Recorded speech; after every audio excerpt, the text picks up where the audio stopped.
할렐루야. 주님의 평강이 우리 성도님들에게 가득하기를 축복합니다. 오늘 말씀의 제목은 딱 들으면 기분이 좋아집니다. 좋은 땅입니다. 좋은 땅. 여러분 혹시 좋은 땅 고르는 5가지 방법 아십니까? 성공적인 부동산 투자를 위해서 제가 좋은 땅 고르는 5가지 방법 제가 한번 찾아봐서 여러분들에게 한 가지 소개를 해드리려고 합니다. 먼저 여러분 땅을 구하실 때는요, 한 번만 가면 안 됩니다. 시간대와 날씨가 다른 여러 번의 시간대에 가봐야 되고, 다양한 시간대에 가봐야 되고, 날씨도 다양한 가운데에서 그 땅을 보러 가야 된대요. 여러 번 답사를 해야 된대요. 왜냐? 한 번 본 땅이 항상 같은 상황이 아니기 때문이래요. 다른 상황에 그 땅이 어떤 상태인가를 봐야 된다는 거죠. 예를 든다면 낮에는 조용해도 통학하는 시간이 가까우면 아침이나 저녁에 아이들의 소리가 시끄러울 수 있지 않습니까? 그렇기 때문에 그런 것도 다 점검을 해야 된대요. 또 큰 도로에 접경해 있지 않다 하더라도 샛길로 연결되어져 가지고 출퇴근 시간에 러시아워에 차량이 통행이 심해질 수 있으니까, 그러면 집 앞에 골목이 주차장처럼 변할 수 있으니까 다양한 시간대에 가봐야 된다라고 그렇게 이야기를 해요. 또 햇볕이 좋은 날에 깨끗해 보이는 토지가 또 비가 온다든지 눈이 오면 어떤 상황으로 어떻게 변할지 모르니까 그때도 가서 본인이 살려고 하는 그 땅의 상황이 상태가 어떤가를 점검해야 된다라고 그렇게 이야기를 해요. 그러니까 이런저런 변수들이 많이 있으니까 다양한 시간대, 다양한 환경, 다양한 날씨대에 여러분들이 사려고 하시는 그 땅이 있으면 꼭 보셔야 된다라고 그렇게 이야기를 합니다. 여러분 이거는 제가 땅을 많이 사봐가지고 아는 그런 정보가 아닙니다. 오해하지 마세요. 김옥일 목사는 부동산 전문가인갑다. 저는 여러분 제 이름으로 되어 있는 땅 하나도 없습니다. 부동산 전문가 절대 아니에요. 땅 사본 적도 없고요. 그냥 교회에서 주는 집에서 맨날 지내면 지냈지, 제가 뭐 어떤 땅을 사기 위해서 애써 본 적도 없어요. 그냥 제가 한번 찾아봤어요. 오늘 제목이 좋은 땅이니까 좋은 땅 살려면 어떻게 해야 되나 찾아보니까 이런 이야기가 있는 거예요. 자, 그 다음 두 번째 뭐냐? 현지인들에게 물어봐야 된대요. 현지인들. 토지 선택에 실패하지 않으려면 주변을 넓게 그리고 많이 다니면서 현지인들이 이 땅을 어떻게 생각하나, 그래서 전문가도 만나보고 그 지역에 살고 있는 사람들도 만나보면서 여러 가지 정보를 들어봐야 된다고 하죠. 그리고 세 번째, 신뢰할 수 있는 공인중개사를 만나라. 믿을 만한 사람을 만나야 된다는 거예요. 왜냐? 그분들이야 그 땅을 팔고 나면 끝이니까 책임을 지지 않잖아요. 그 책임은 고스란히 나에게 있으니까 일단은 믿을 수 있는 사람을 찾아야 되는 거죠. 그리고 네 번째, 부동산 업체의 말만 믿어서는 안 된다. 그래서 부동산 전문가들은 이제 땅에 대한 전문가잖아요. 이제 어떤 전문가를 만나야 되느냐? 건축에 대한 전문가, 그리고 금융에 대한 전문가. 그래서 경비가 얼마나 들지, 어떤 건축을 할 수 있는지, 어떤 대출을 받을 수 있는지를 다양한 정보를 얻어가지고 땅을 사야 된대요. 5번째는 뭐냐? 반드시 건축 설계사 등의 전문가와 꼭 상담을 해야 된다. 이거 이러니까 오늘 주일 아침에 영 이상한데? 오늘 교회 왔는데 무슨 이런 이야기를 하나. 자, 어쨌든 좋은 땅 살려면 그런 5가지 방법이 있고, 그리고 또 여러분 제가 설명은 안 해드리겠지만, 소개는 안 해드리겠지만, 이런 것도 있어요. 나쁜 땅 구별하는 7가지 방법. 우리나라 사람들이 땅에 대해서 관심이 너무 많으니까 좋은 땅, 나쁜 땅 구별해가지고 좋은 땅을 살려면 어떻게 해야 된다. 여러분 인터넷 한번 좋은 땅 한번 치보시면 정보가 엄청나게 많이 뜹니다. 그리고 저는 이런 것도 해봤어요. 한국인과 땅. 우리나라 사람들이 워낙 땅에 대해서 애착이 많이 있으니까 그렇게도 한번 검색을 해보니까 여러분 책이 있습니다. 책이 있어. 오죽하면 그런 책까지 나올까요? 그죠? 워낙 우리나라 사람들이 땅에 대해서 이 좁은 땅 덩어리에서 어떻게든 아둥바둥 살아보려고 하다 보니까 땅에 대해서 관심이 많은 거예요. 그런 민족이다 보니까 여러분 어떤 것까지 있습니까? 풍수지리. 좋은 땅을 구하려면 풍수를 잘 알아야 된다. 그런 것들을 보고 좋은 땅을 구해야 우리나라 사람들이 어떤 생각들이 있어요. 죽은 조상들도 잘 되고 후손들의 삶도 형통해진다. 여러분 절대 오해하지 마세요. 주일날 아침에 이야기했다고 또 담임 목사가 또 어디 가가지고 죽은 사람 잘 되려면 좋은 땅 사야 된다더라. 우리나라 민족이 기본적으로 생각하는 그 이야기를 하고 있는 거잖아요. 그죠? 저는 여러분 절대 이 말에 동의하지 않습니다. 오늘 갑자기 자다가 또 갑자기 일어나가지고 아이고 또 이런 얘기 하더라. 그렇게 하시면 안 됩니다. 그럼 우리 민족들이 기본적으로 가지고 있는 생각, 오죽하면 풍수지리 잘 봐가지고 그렇게 해야 된다라고까지 이야기를 하겠습니까? 그래서 여러분 오늘 제가 설교 제목으로 정한 이 제목 좋은 땅이라는 것이 어찌 보면 여러분들의 귀에 쏙 들어올 수도 있을 것 같아요. 그래요. 오늘 말씀의 제목은 좋은 땅입니다. 좋은 땅을 소유하고 좋은 땅에 살아가면 여러분 얼마나 좋겠습니까? 그런데 이 좋은 땅에 대한 이야기는 저의 이야기가 아니라 오늘 예수님께서 하신 말씀이에요. 예수님도 오늘 말씀에서 땅에 대한 비유를 하시면서 제자들에게 특별한 메시지를 전하고 계십니다. 근데 여러분 이 땅에 대한 비유는 솔직히 여러분 우리가 더 관심을 가질 만한 그런 주제이지 않습니까? 왜죠? 우리는 땅이라는 것에 그만큼 집착하기 때문에 이전에도 그렇고 지금도 그렇고 우리 민족은 땅에 대한 관심이 많이 있기 때문에 여기 있는 분들 중에 땅에 대해서 관심 없는 분이 누가 있겠습니까? 여러분들이 살고 있는 집도 여러분들이 관심을 가지고 있는 그 땅 위에 지어져 있는 집이잖아요. 그래서 여러분 우리는 조금이라도 여유가 생기면 땅을 사려고 해요. 땅을 사기 위해서 땅을 소유하기 위해서 노력하죠. 왜냐? 땅은 그만큼 투자할 가치가 있으니까. 그게 현실이니까. 저는 잘 모르지만 어떤 분들이 그러시더라고요. 땅을 한번 오르면 절대 내리지 않는다. 그래서 몇 년 전에 우리 교회가 있는 지금 이 지역의 이 땅도요, 제가 듣기로는 한 5, 6년 사이에 2배가 올랐다라고 제가 들었거든요. 근데 그렇게 오르면 내리지 않는데요. 만약에 혹시나 여기에 대해서 다른 의견을 가지고 계신 분들은 오늘 설교 마치시고 그냥 저한테 그냥 간단하게 좀 알려주십시오. 제가 이 이야기를 한 2-3번 정도 한 것 같은데, 담임 목사가 설교할 때 계속해서 거짓말하면 안 되잖아요. 그죠? 한번 오르면 절대 내리지 않는다. 이게 맞는지 아닌지 저는 잘 모르겠지만 어쨌든 그렇다라고 이야기를 합니다. 그래서 땅에 투자하는 것이 제일 좋다. 그런데 좋은 땅이라고 할 때 지금 우리에게 제가 지금 앞에서 이야기했던 그런 내용들로 쭉 오면 2가지 의미로 다가오죠. 첫 번째, 왜 좋냐? 왜 땅이 좋냐? 재산을 불리기 위해서 좋은 도구로 사용되어지니까. 2번째, 풍수와 같이 자기 집안이 형통해지기 위한 도구로서 땅이 좋아야 되니까. 자, 그러면 예수님은 어떤 의미로 오늘 본문 말씀에서 좋은 땅에 대해서 이야기를 하시는 걸까요? 재산을 늘리기 위해서, 집안의 형통을 위해서, 둘 다 아니죠. 예수님이 말씀하시는 좋은 땅의 의미는 우리 개인의 유익을 위해서입니다. 그렇다고 오해하지 마세요. 좋은 땅을 사서 우리가 이 땅에서 돈을 많이 버는 것의 그 유익을 이야기하고 계시는 것이 아니죠. 여러분도 이 비유 대부분이 많이 들어보셨을 거예요.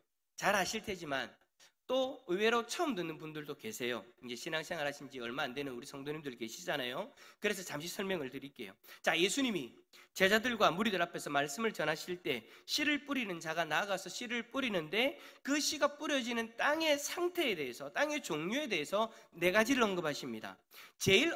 처음 언급하시는 땅이 어떤 땅이냐? 길가래요. 길가. 그리고 바위가 있는 땅. 그리고 가시떨기가 가득히 있는 땅. 그리고 마지막으로 좋은 땅. 씨를 뿌리는 자가 나가서 씨를 뿌리는데 이 4가지 밭에 씨가 떨어진다면 어느 땅에서 결실을 잘 맺겠느냐? 만약 우리가 농경사회에 살아가고 있다면 당연히 좋은 땅에 씨를 뿌리려고 하겠죠. 왜요? 그 좋은 땅에 씨를 뿌려야 뿌리를 잘 내리고 새싹이 나서 많은 열매를 맺을 수 있으니까. 그래서 만약에 우리가 전부 다 농사를 짓는다면 다 좋은 땅을 살려고 그렇게 애를 쓸 거예요. 근데 이 제자들이 이 말씀을 듣고 나서 알았어요. 예수님이 왜 갑자기 땅 얘기를 하나? 우리가 제가 앞에서 이야기한 것처럼 땅에 대해서 어떻게 예수님이 평소에 관심을 가지고 있고 투자를 하려고 하고 그것 때문에 돈을 많이 벌려고 하고 그런 분이 아닌데 왜 갑자기 이 땅에 대한 이야기를 하나 궁금해가지고 예수님에게 물어봐요. 예수님이 도대체 무슨 내용이에요? 어떤 의미로 말씀하시는 거예요? 라고 그렇게 물어봅니다. 만약 비유가 아니면, 예수님이 말씀하신 것이 비유가 아니면 제자들은 지금 어떻게 해야 돼요? 아, 그래요, 예수님? 좋은 땅을 사야 되는군요. 당장 돈 들고 좋은 땅 사러 가겠죠. 아, 예수님이 땅 사라고 했다라고 그렇게 이야기하면서 하겠죠. 그러나 제자들은 그러지 않았다라는 거예요. 왜? 그 말씀이 우리가 생각하는 그런 내용이 아니다라는 것을 제자들도 알고 있으니까. 여러분도 지금 딱 그렇잖아요. 이 비유를 워낙 많이 들었고 처음 듣는 분이라 하더라도 목사가 앞에서 갑자기 좋은 땅 이야기하면서 좋은 땅 살려면 여러분 이런 5가지 방법이 있습니다 라고 이야기를 하면서 이야기한다고 해서 여러분들이 오늘 마치고 나서 좋은 땅 사러 나가려고 하지 않을 거잖아요. 왜? 아, 그 의미가 아니다라는 것을 여러분들이 알고 계시니까. 그래서 제자들이 물어보는 거예요. 예수님 도대체 무슨 의미가 있는 거예요? 그리고 예수님이 이제 그 이야기를 해주십니다. 오늘 우리가 읽은 본문 말씀 이후에 보면 예수님이 이 땅에 대한 비유에 대해서 좀 더 엄밀히 이야기하면 씨 뿌리는 자의 비유인데, 어쨌든 그것에 대해서 하나하나 어떤 의미가 있는지를 다 설명해 주고 계시죠. 자, 먼저 씨 뿌리는 자가 있다고 했죠. 근데 그 씨가 무엇이라고 이야기를 하느냐? 하나님의 말씀이다 라고 그렇게 설명을 하세요. 그리고 그 말씀이 떨어지는 밭, 4가지 종류의 밭이 있었죠. 그 밭이 어떤 의미가 있다라고 이야기를 하시냐면 우리의 마음이래요. 그러니까 지금 우리가 투자를 해서 돈을 많이 벌 수 있는 그런 땅이 아니라는 거죠. 우리가 오늘 예수님을 통해서 듣게 되어지는 이 비유에 나오는 이 땅은 바로 우리의 마음을 이야기하는 겁니다. 그러니까 주께서 말씀하실 때 그 말씀을 받는 우리의 마음이 어떠한가에 따라서 결실의 차이가 있다라는 거예요. 그리고는 예수님이 그 마음의 상태의 4가지, 그 4가지 밭을 그 4가지의 마음으로 연결시켜서 이제 빗대어 설명을 해 주시죠. 자, 먼저 첫 번째 땅이 어떤 땅이라고 이야기했습니까? 길가예요. 길가에 있다라는 것은 예수님이 말씀하시기를 뭐라고 이야기를 하시냐면 말씀을 듣기는 했습니다. 자, 길가에 씨앗이 뿌려지기는 했어요. 그런데 마귀가, 예수님의 표현 그대로입니다. 마귀가 구원을 얻지 못하게 하려고 그 말씀을 그 마음에게서 곧장 뺏어버린대요. 그러니까 여러분, 우리가 생각해 봐요. 우리가 그냥 길가를 지나가도 우리가 차 타고 나면 다 길가지 않습니까? 길가에 씨앗이 떨어지면 여러분, 그 길가에 떨어진 씨앗이 땅으로 들어가요? 못 들어가요. 길가라는 것은 사람들이 많이 다니는 땅이기 때문에 딱딱해져 있단 말이에요. 그러니까 그 씨앗이 노출되어져 있죠. 노출되어져 있으면 어떻게 되어집니까? 새가 먹든지 벌레가 깔아먹든지 금방 사라져 버리는 거예요. 제3자 다른 존재에 의해서 떨어진 그 씨앗이 없어져 버리는 거죠. 뿌리 내리지도 못하고. 예수님은 그것에 빗대어서 이야기하시는 거예요. 우리의 마음밭이 만약 길가라면 딱딱해져서 그 씨앗이 뿌리도 내리지 못하는, 그래서 그냥 씨앗이 땅에 떨어지면 그대로 노출되어져서 마귀가 우리들의 마음에 떨어진 그 말씀을 그대로 훔쳐갈 수 있는, 그래서 그 말씀에 대한 감동도 없고 그 말씀이 이해가 되지도 않고 받아들이지 못한 상태가 되어져 버려서 구원받지 못하는 그런 안타까운 일이 일어난다라는 거예요. 마귀의 방해는 여러분 항상 그렇게 말씀을 받는 자리에 있습니다. 그러다 보니 여러분 어떤 일이 일어납니까? 이 사람들은 아직 구원받지 못했으니까 아직 마귀에 속해 있는 자인 거예요. 교회에 와서 아무리 말씀을 들어도 그 말씀을 받아들일 수가 없는 거죠. 왜요? 그 영혼은 이미 아직도 누구에게 속해져 있으니까? 마귀에게 속해져 있으니까. 여러분, 하나님의 말씀이라는 것은 우리들의 심령에 떨어져서 하나님께 속한 자들이 성령 하나님으로 도우심으로 말미암아 이해되어지고 받아들여지고 결실을 맺는 거거든요. 그런데 하나님께 속하지 않은 자들은요, 말씀을 들어도 말씀을 읽어도 이해할 수도 없고 받아들이지 못하는 거예요. 제가 예전에 중학교 때 아는 어떤 선생님은 저희들에게 그런 이야기를 하셨어요. 여기 있는 사람들 중에 교회 다니는 사람 손들어봐. 중학생 친구들이 몇 명이 손들었어요? 저는 그때 교회를 안 다녔거든요. 제 친구들이 손을 막 들었어요. 그러니까 선생님이 물어보는 거예요. 야, 너 성경 몇 번 읽었어? 애들이 대답을 못하는 거예요. 왜냐하면 여러분, 중학생 때까지는 성경을 잘 안 읽잖아요. 그러니까 대답을 못 하는 거예요. 근데 선생님 그러는 거예요. 나는 성경을 벌써 2번이나 읽었다. 우와, 저는 이제 속으로 우리 선생님 교회 다니신갑다. 그러면서 하시는 말씀이, 근데 나는 교회는 다니지 않는다. 성경을 2번이나 읽었지만 예수님 믿지 않는다. 난 성경을 읽었다고 도저히 하나님을 도저히 못 믿겠다. 여러분, 어떤 상태인 거예요? 길가인 거예요. 하나님의 말씀을 받고 하나님의 말씀을 듣고 읽었지만, 2번이나 성경을 읽었지만 그의 영혼이 누구에게 속해져 있기 때문에, 하나님이 아니라 마귀에게 속해져 있기 때문에, 그러니까 죽음의 권세에 속해져 있기 때문에 그 말씀을 받아들일 수가 없는 거예요. 그 마음이 바로 길가라는 거죠. 자, 2번째로 예수님이 이야기하시는 땅은 어떤 땅이냐? 바위 있는 땅이래요. 그러니까 여러분, 그런 거죠. 겉은 흙이에요. 겉은 흙인데 그 흙 밑으로 다 뭐가 있는 거예요? 바위가 가득한 거예요. 제가 여러분 예전에 군대에 있을 때 땅을 많이 파봤습니다. 군인들 여러분 하는 거 별로 없습니다. 물론 나라 열심히 지키고, 그리고 나서 나라 지키기 위해서 참호라든지 그런 것들을 파야 되잖아요. 그걸 파려면 삽이라든지 꽃갱이라든지 들고 나와가지고 파야 되죠. 근데 제가 군생활할 때 좋은 땅, 그러니까 잘 파지는 땅들도 있었지만, 희한하게도 분명히 겉에는 흙인데 삽을 넣어서 눌러보면 다 돌인 땅도 있어요. 그러니까 그런 땅은요, 여러분, 삽으로 팔 수가 없습니다. 겉으로 보기에는 비옥해 보여요. 그래서 작업이 어렵지 않게 금방 끝날 것 같아요. 하지만 막상 파보면 팔 때부터, 시작할 때부터 어떤 소리 나는 줄 압니까? 땡! 하고 소리 납니다. 돌에 부딪히는 소리죠. 이런 땅은요, 일반적으로 파기가 어려워요. 만약에 이 땅에 어떤 조치를 취하지 않고 여전히 삽으로 파려고 하다 보면 그 땅은 파지지 않아요. 그러니 여러분, 그냥 씨 뿌리는 자가 아무런 조치도 취하지 않고 씨만 뿌린다라고 생각해 보십시오. 씨앗이 뿌리를 내려보지도 못하고 금세 말라 비틀어져 버리는 거죠.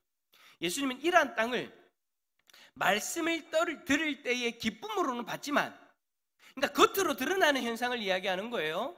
그러니까 우리 성도님들 중에 오늘 말씀을 예배가 마치고 나서, 예배를 마치고 속으로 오늘 하나님 참 말씀 나에게 주셨다, 참 감사합니다 하나님 라고 기쁨으로 받는, 겉으로 드러나는 그런 모습은 있지만 그 말씀이 뿌리를 내리지 못하는 거예요. 잠깐 믿는데 뿌리를 내리지 못하다 보니까 어떤 일이 일어나냐면, 시련을 당할 때, 예수님 표현 그대로입니다. 시련을 당할 때 배반하는 자다. 하나님의 말씀이 떨어져서 그 말씀이 뿌리를 내리고 결실을 맺어야 되는데 그러지 못하니까 말씀이 떨어지기는 떨어지는데 듣기는 듣는데, 그래서 기쁜데, 그래서 은혜를 받았다라고 이야기는 하는데 시련이 다가오면은요 그냥 흔들려 버리는 거예요. 왜냐? 내가 붙들어야 될 말씀이 내 안에 없으니까. 그냥 순간적으로 받고 순간적으로 기쁘고 순간적으로 은혜를 받았다라고 이야기는 하지만 그 말씀이 실질적으로는 뿌리 내리지 못해서 말라 비틀어져 버렸으니, 내가 의지할 말씀이 내 안에 없으니 시련이 다가오면 그냥 넘어지는 거예요. 시련이 다가오면 그냥 주님을 버리고 다시 옛날로 돌아가 버리는 그런 분들의 마음이 바로 돌밭과 같은 마음이다라고 예수님이 말씀하고 계시는 거예요. 3번째 땅은 어떤 땅입니까? 가시떨기 땅입니다. 땅이에요, 가시떨기가 가득하대요. 근데 여러분, 그 가시떨기가 가득한 땅에 씨가 떨어지면은요, 여러분 어떻게 되어질까요? 첫 번째부터 난간에 봉착합니다. 자리도 못 잡아요. 가시떨기 나무가 가득한 그 땅에 씨를 뿌리면은요, 그 가시떨기가 그 땅에 들어가지 못하도록 아예 방해를 내버리잖아요. 아니, 그냥 어떻게 해가지고 땅에 떨어졌다라고도 쳐봅시다. 근데 여러분, 가시떨기가 빽빽히 있다 보니 해를 가리우죠. 물도 충분히 공급받지 못하게 되어져 버리죠. 그러니까 어떻게 됩니까? 그 씨앗이 죽어져 버리는 거예요. 이러한 밭으로 비유된 말씀은요, 말씀은 듣지만 이생의 염려와 재물과 향락에 기운이 막혀서 온전히 결실하지 못하는 자이다 여러분, 제가 지금 표현하는 것은 예수님 말씀하신 그대로를 이야기하는 거예요. 이생의 염려와 재물과 향락의 기운이 막혀서 온전히 결실하지 못하는 자. 그러니까 지금 우리의 상황에 대해서 이야기를 한다면 지금은 말씀을 듣는 예배 가운데 있지 않습니까? 어떤 분들은 마음의 염려가 가득한 분들이 계실 거예요. 회사의 문제, 가정의 문제, 건강의 문제 등 이러한 문제들로 여러분들의 마음이 가득 차 있다면 귀로는 말씀을 들어요. 그런데 여러분들의 마음에 다른 것으로 가득 차 있다 보니까 어떻게 되어져요? 말씀이 마음에 자리 잡지 못하죠. 재물에 관심이 여러분들의 마음에 가득하다면 오늘 이 자리에 계신다 하더라도 여러분들의 관심은 지금 말씀에 있지 않죠? 재물에 관심이 많다. 그러면 여러분 평소에 무엇에 관심이 많을까요? 아마 대부분의 사람들이 주식에 관심이 많겠죠. 오늘 혹시 핸드폰 지금 손에 쥐고 계시는 분들 있나요? 재물에 관심이 많으신 분들은 아마 그 핸드폰 켜자마자 그거 보일 거예요. 그래프. 여러분들이 사놓으신 주식이 지금 얼마만큼 올랐나, 얼마만큼 떨어졌나, 비트코인 얼마만큼 올랐나, 얼마만큼 떨어졌나, 재물에 관심 있는 사람들은 지금 시시각각 변하고 있는 그 폭에 여러분들의 관심이 다 가 있을 거예요. 그래프가 얼마만큼 올랐고 얼마만큼 떨어졌나, 그래서 내가 지금 팔아야 될 시기인가 기다려야 될 시기인가. 제가 아는 어떤 한 분이 참 주식을 너무 좋아하셔가지고 충격을 제가 받았는데, 옆에서 보면 충격을 받는데 아픈데 핸드폰을 못 놓는 거예요. 뭐 본다고 그러시나 싶어 딱 보니까 그 안에 그래프가 있더라고요. 빨간 색깔, 파란 색깔 맞나요? 제가 일단 보기에는 그렇게 봤는데, 여러분 생각해 보세요. 물질에 마음이 다 가 있는 사람이라면 그 물질을 지금 내가 더 잃었나, 더 이익을 받나, 불안해서 이 자리에 못 있을 겁니다. 아니, 이 자리에는 앉아있지만 불안해서 말씀을 못 들을 거예요. 혹시라도 내가 지금 예배를 드리는 것 때문에 손해보는 것은 아닌가, 노심초사하면서 이 자리에 앉아 계실 거예요. 그러니까 말씀을 들어도 그 말씀이 뿌리를 내리지 못하죠. 그 말씀이 내 마음에, 심령에 들려지지 않죠. 세상의 향락에 마음이 가신 분들은 어떨까요? 어떤 분일까요? 오늘 등산 가야 되는데. 제가 우리 성도님들 만나가지고 제일 많이 듣는 이야기가 그겁니다. 특별히 처음 이제 그 교회 생활하시는 성도님들, 주말만 되면 등산 가잖아요. 내가 등산 가야 돼. 오늘 빨리 목사님 와 설교 치다 길어. 빨리 마쳐야 내가 빨리 마치고 팍 가가지고 빨리 저 사람들 만나가지고 산 올라갈 낀데. 봐요, 벌써부터 지금 벨 울리잖아요. 지금 빨리 오라고. 죄송합니다, 웃자라고 얘기하는 겁니다. 등산, 동창회, 나들이, 지금 계획이 있는 분들은 지금 제 이야기가 안 들어올 거예요. 아마 오늘 몇 시에 어디서 만나기로 했는데 내가 거기 가려면 지금 어떻게 해야 되지? 앉아서 지금 설교를 듣는다고 딱 저를 지금 보고는 계시는데 속으로 지금 5만 가지 생각이 지금 가득 찰 거예요. 이렇다 여러분, 무엇인가 우리들의 마음에 가득하다면 하나님의 말씀을 듣는 자리에서 말씀을 들어도 그 말씀이 우리의 마음에서 자라고 열매를 맺지 못해요. 금세 그 말씀은 여러분과 상관없는 것이 되어져 버리고 잊혀져 버릴 거예요. 그래서 주일날 말씀을 들어도 월요일이 되어지면 참 신기하게도 싹 다 잊어버리지 않습니까? 그런데 여러분, 이제 마지막으로 예수님이 이야기하세요.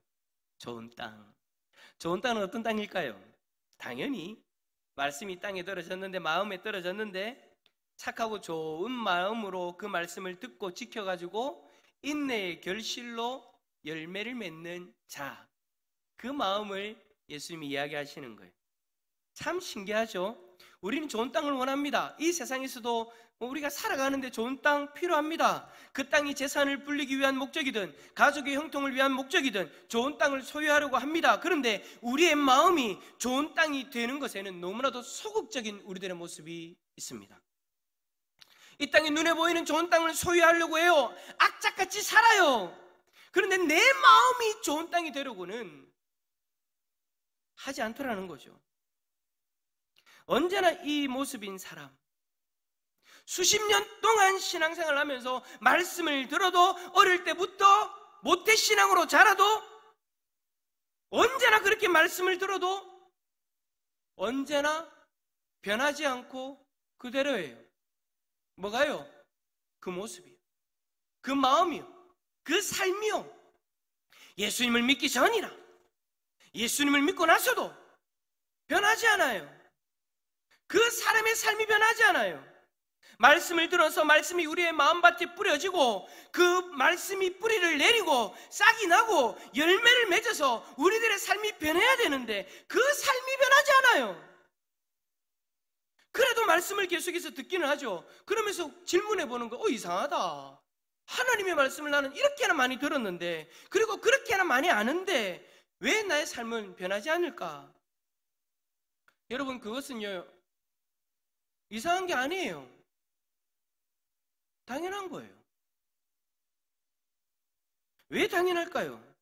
왜 삶이 변하지 않냐고요? 수십 년 동안 우리의 마음밭이 좋은 땅이 아니었기 때문인 거예요. 이유는 다른 것이 아니에요. 교회의 어떤 여러분들이 생각하는 그 문제들 아니에요, 여러분. 사람과의 관계, 여러분, 그것 때문이 아니에요. 그것 때문에 내 삶이 변하지 않은 것 아니에요, 여러분. 하나님의 말씀을 받는 내 마음밭에 문제가 있기 때문인 거예요. 그래서 말씀을 듣기는 들어도 그 말씀이 뿌리지 내리지 못한 거고, 그 말씀을 듣기는 들어도 그 말씀의 열매가 맺어지지 않았기 때문인 거예요. 우리의 마음에 여전히 믿음이 없고, 그래서 마귀의 자녀로서 이 자리에 앉아 있다면 말씀을 들어도 그 말씀을 다 빼앗겨 버리니 어떻게 여러분 그 말씀 때문에 삶이 변하겠습니까? 믿음의 모양은 있지만, 그래서 교회도 다니고 교회 일들도 하지만 그 마음에 정작 믿음이 없어서 예수님이 주인이 아니라 다른 흑암의 권세가 주인이 되어져 있는 사람이 어떻게 여러분 그 삶이 변화되어질 수 있겠습니까? 그래서 예수님이 원하시는 삶을 사는 것이 아니라 여전히 예수님을 믿기 전에 삶을 살아가는 거예요. 그리고 바위에 있는 땅과 같이 예배 때는 말씀을 기쁘게 듣고 은혜를 받았다라고 말하지만 시련이 다가오면 언제든지 떠날 수 있다라고 생각하고 있는 거죠. 뿐만 아니라 그 마음에 이생의 염려와 재물과 향락이 가득하다면 여러분 그 삶이 어떻게 말씀으로 변하겠습니까? 주일날 이 예배 자리에서 하나님의 말씀을 받는다고 앉아있지만 내 마음의 생각이 모든 것들이 다 지금 딴 것에 다 집중되어져 있는데 어떻게 여러분 삶이 변하겠습니까? 이러한 마음이 여러분 지금 우리의 마음이라면 우리의 삶이 변하지 않는 것은 당연한 겁니다, 여러분. 이상한 게 아닙니다. 당연한 겁니다. 그런데 중요한 것은 이러한 모습이라도 괜찮아. 그냥 내가 천국 가면 되지. 내 마음밭이 지금 이러한 상태라고 괜찮아. 원래 나는 이랬는데 나 이러다가 예수님 믿기만 하면 된댔는데 믿으면 천국 가는 거지. 죄송하지만 여러분, 그 마음밭으로 여유 부릴 수가 없습니다. 죄송하지만 그 마음밭으로 여러분 여유 부리시면 안 돼요. 하나님의 말씀이 결실을 맺지 못하는 마음, 그 마음 그대로 둬서는 안 된다고요. 왜냐? 그 말씀 가운데 어떤 말씀이 있습니까? 우리를 구원하는 복음의 말씀이 있잖아요. 예수님을 믿는다라고 이야기는 하지만, 모양은 믿는다라고 이야기를 하면서 종교 생활을 하고 있지만 그 복음의 말씀이 우리들의 심령에 떨어져서 뿌리 내리지 못하고 열매를 맺지 못하는데 어떻게 구원받을 수 있습니까?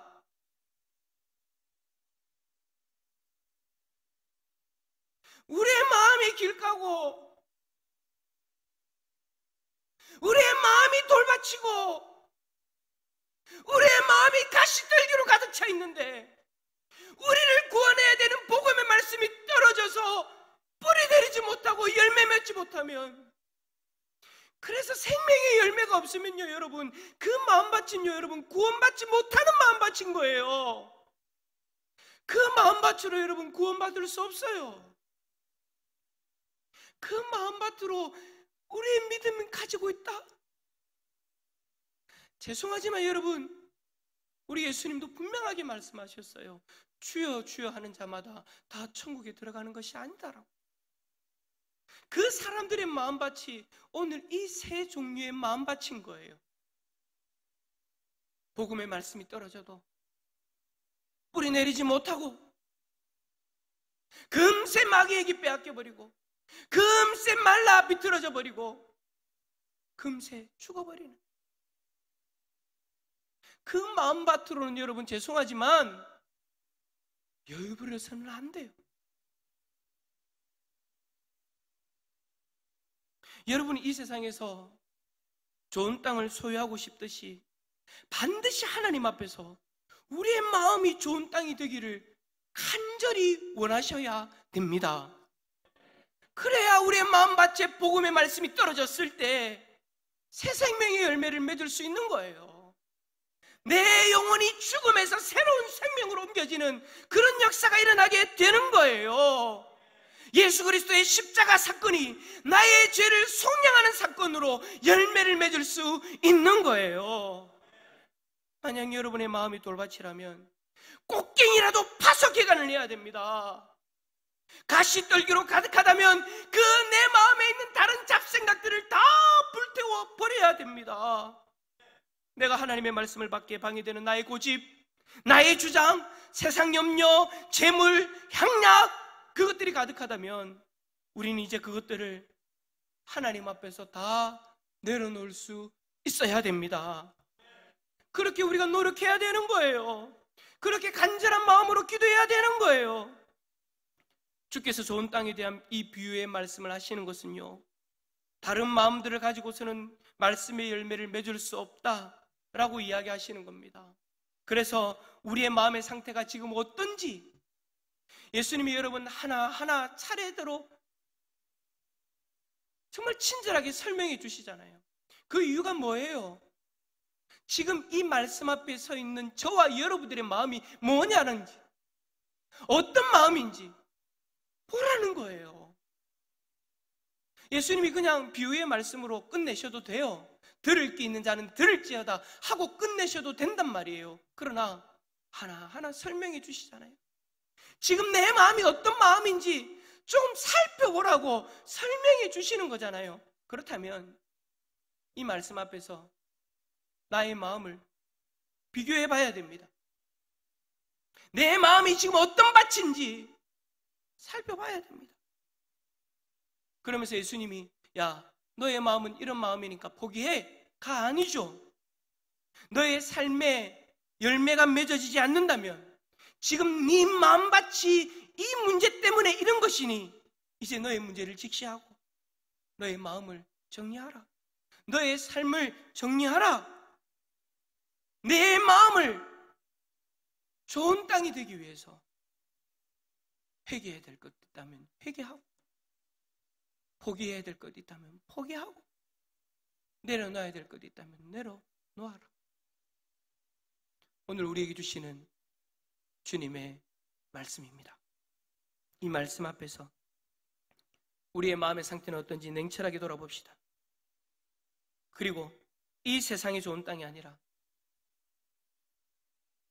씨앗이 열매를 맺을 수 있는 좋은 땅과 같은 마음이 되어지기 위해서 더 간절한 마음으로, 더 간절히 바라고, 더 간절히 소원하며 우리의 마음밭이 좋은 땅으로 변화되어지는 그런 놀라운 역사가 일어날 수 있기를 축복합니다.